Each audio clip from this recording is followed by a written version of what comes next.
Olá! Seja bem-vindo ao Processo Cast, o podcast sobre direito processual apresentado por Guilherme Kristen Meller.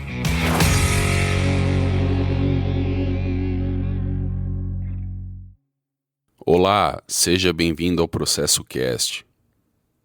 No episódio de hoje vamos tratar dos auxiliares da justiça. A proposta é compreender quem são esses sujeitos que colaboram com o juiz na condução do processo, como o Código de Processo Civil os organiza, quais são as atribuições, os deveres e a responsabilidade de cada um deles. Vamos começar pelo conceito que estrutura tudo isso, o juízo. O juiz, titular do poder jurisdicional, não realiza sozinho todas as tarefas necessárias ao desenvolvimento do processo. Para a consecução de suas funções, ele necessita da colaboração de órgãos auxiliares que, em seu conjunto e sob a sua direção, formam o que o direito processual denomina juízo. Essa distinção é importante. Juízo não é sinônimo de juiz. O juiz é a pessoa investida do poder de julgar. O juízo é o órgão responsável pela prestação jurisdicional naquele ambiente de competência, composto pelo magistrado e pelos seus auxiliares. E, Guilherme, por que essa colaboração é indispensável? Porque não é possível a realização da prestação jurisdicional sem a formação e o desenvolvimento do processo. E isso não ocorre sem funcionários encarregados de documentar os atos processuais, sem serventuários que cumpram diligências fora da sede do juízo, sem alguém que guarde ou administre os bens litigiosos apreendidos. O artigo 149 do Código de Processo Civil apresenta o rol dos auxiliares da Justiça, o escrivão/chefe de secretaria, o oficial de justiça, o perito, o depositário, o administrador, o intérprete, o tradutor, o mediador, o conciliador judicial, o partidor, o distribuidor, o contabilista e o regulador de avarias, entre outros, cujas atribuições sejam determinadas pelas normas de organização judiciária. Avançando. Esses serventuários se dividem em duas categorias, os permanentes e os eventuais. Permanentes são os que atuam continuamente em todo e qualquer processo que tramite pelo juízo, como o escrivão, o oficial de justiça e o distribuidor. Sem eles, nenhum processo tem andamento. Eventuais são os que não integram habitualmente os quadros do juízo e só em alguns processos são convocados para tarefas especiais, como o perito e o intérprete. Adentrando na análise em espécie das funções. Sobre o escrivão/chefe de secretaria. Basicamente são a mesma pessoa, isto é, em que pese o código situar como se fossem duas funções distintas, é a pessoa encarregada de dar andamento ao processo e documentar atos que se praticam em seu curso. O artigo 152 do CPC lista suas atribuições. Incumbe ao escrivão/chefe de secretaria redigir, na forma legal, os ofícios, mandados, cartas precatórias e demais atos do seu ofício, efetivar as ordens judiciais, realizar citações e intimações, comparecer às audiências ou, não podendo fazê-lo, designar servidor substituto, manter sob sua guarda e responsabilidade os autos, não permitindo que saiam do cartório, salvo nas exceções previstas em lei, fornecer certidão de qualquer ato ou termo do processo, independentemente de despacho, e praticar de ofício os atos meramente ordinatórios. Esse último ponto merece atenção.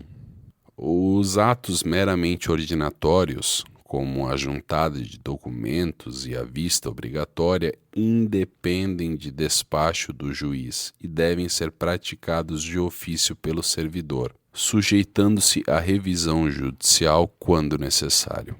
O escrivão, ou chefe de secretaria, tem fé pública e sua função recebe do Código o nome de ofício de justiça. Cartório é a repartição dirigida por ele, onde pode servir outros funcionários como os escreventes. Lembrem-se que o escrivão ou chefe de secretaria deve obedecer à ordem cronológica de recebimento para publicação e efetivação dos pronunciamentos judiciais, com disponibilização pública da lista de processos para controle das partes. Essa regra cede apenas para atos urgentes reconhecidos pelo juiz e para preferências legais. A parte que se considera preterida nessa ordem pode reclamar nos próprios autos ao juiz da causa, que requisitará informações ao servidor no prazo de 2 dias. Constatada a preterição, o juiz determinará o imediato cumprimento do ato e a instauração de processo administrativo disciplinar. Por fim, quanto à sua responsabilidade, o escrivão e o chefe de secretaria respondem em civil e regressivamente pelos prejuízos que causarem às partes quando, sem justo motivo, se recusarem a cumprir no prazo dos atos impostos pela lei ou pelo juiz, ou quando praticarem ato nulo com dolo ou culpa. Agora, sobre o oficial de justiça.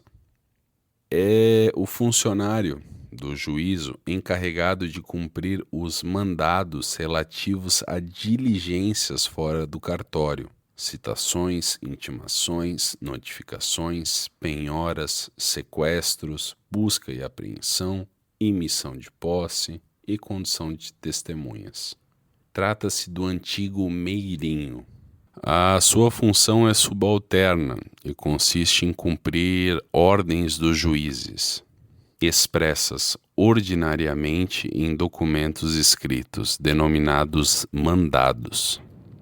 Em síntese, os oficiais de justiça são os mensageiros e executores de ordens judiciais. As tarefas do oficial se dividem em 2 grupos: atos de intercâmbio processual, como citações e intimações, e atos de execução ou de coação, como penhora, arresto, condução e remoção. O artigo 154 do CPC enumera suas atribuições. O oficial deve fazer pessoalmente as citações, prisões, penhoras, arrestos e demais diligências, certificando no mandado o ocorrido com menção ao lugar, dia e hora, e realizando-o sempre que possível na presença de 2 testemunhas. Executar as ordens do juiz, entregar o mandado em cartório após o cumprimento, auxiliar o juiz na manutenção da ordem, efetuar avaliações quando for o caso e certificar em mandado proposta de autocomposição apresentada por qualquer das partes durante a realização de atos de comunicação. Como os escrivães, os oficiais de justiça gozam de fé pública e respondem civilmente e regressivamente pelos danos causados à parte em razão de descumprimento de dever funcional. O Código prevê que em cada comarca, seção ou subseção judicial haverá, no mínimo, tantos oficiais de justiça quanto sejam os juízos. Isto é, cada vara deve contar com pelo menos um oficial. Sobre o perito. É auxiliar eventual do juízo que assiste o juiz quando a prova do fato litigioso depender de conhecimento técnico ou científico. É, em regra, pessoa estranha aos quadros permanentes da justiça, escolhida pelo juiz para funcionar em determinado processo, tendo em vista o fato a provar e os conhecimentos técnicos necessários.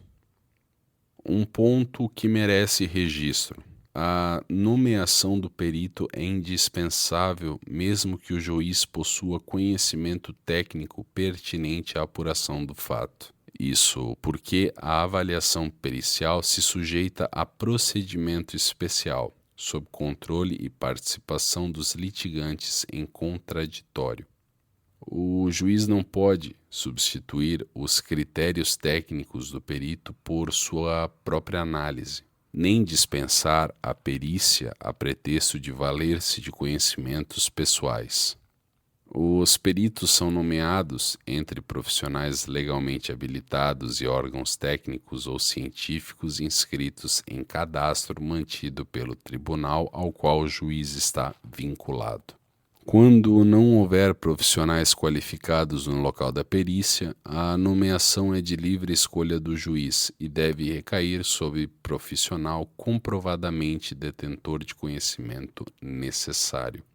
Uma vez nomeado e aceitando o encargo, o perito investe-se em função pública e assume o dever de cumprir o ofício no prazo designado pelo juiz, empregando toda a sua diligência. Pode excusar-se do encargo desde que alegue motivo legítimo no prazo de 15 dias contados da intimação. A responsabilidade do perito é rigorosa. O artigo 158 do CPC dispõe que o perito que, por dolo ou culpa, prestar informações inverídicas responderá pelos prejuízos que causar à parte e ficará inabilitado para atuar em outras perícias no prazo de 2 a 5 anos. Além da responsabilidade civil, responde penalmente quando fizer afirmação falsa ou negar ou calar a verdade nos termos do artigo 342 do Código Penal. Finalizado sobre o perito, vamos tratar dos demais auxiliares. O depositário é o auxiliar encarregado da guarda e conservação dos bens colocados às ordens do juízo por força de medidas constritivas, como a penhora, o arresto, o sequestro, a busca e apreensão e a arrecadação. Quando, pela natureza dos bens, além da guarda e conservação, couber ao auxiliar praticar atos de gestão, como na penhora de empresas, a função será exercida por administrador nomeado pelo juiz. O administrador é, portanto, o depositário com funções de gestor. Ambos respondem pelos prejuízos que, por dolo ou culpa, causarem à parte. Em tal hipótese, perderão o direito à remuneração arbitrada, mas ficará assegurado o ressarcimento dos gastos feitos no exercício do encargo. Um ponto relevante sobre o depositário infiel. Por força da súmula vinculante 25 do Supremo Tribunal Federal e da súmula 419 do Superior Tribunal de Justiça, é incabível a prisão civil de depositário infiel, qualquer que seja a modalidade do depósito. Isso não o isenta, porém, de responsabilidade penal em ação própria. Sobre o intérprete ou tradutor. É aquele a quem se atribui o encargo de traduzir para o português os atos ou documentos expressos em língua estrangeira ou na linguagem de sinais dos surdo-mudos. É, como o perito, um auxiliar eventual por necessidade técnica. O juiz nomeará intérprete ou tradutor para traduzir documentos redigidos em língua estrangeira, verter para o português as declarações de partes e testemunhas que não conhecerem o idioma nacional e realizar a interpretação simultânea dos depoimentos das partes e testemunhas com deficiência auditiva ou que se comuniquem por meio da linguagem brasileira de sinais.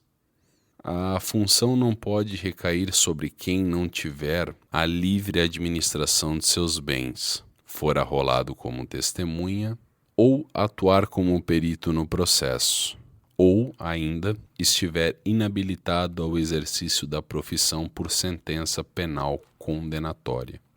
Encaminhando-nos para o encerramento do episódio, vamos tratar dos conciliadores e dos mediadores judiciais.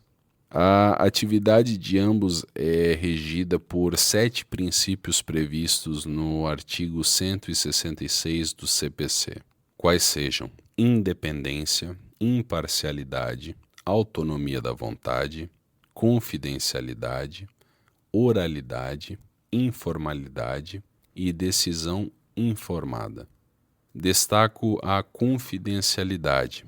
As informações produzidas no curso do procedimento não podem ser utilizadas para fins diversos do previsto pelas partes.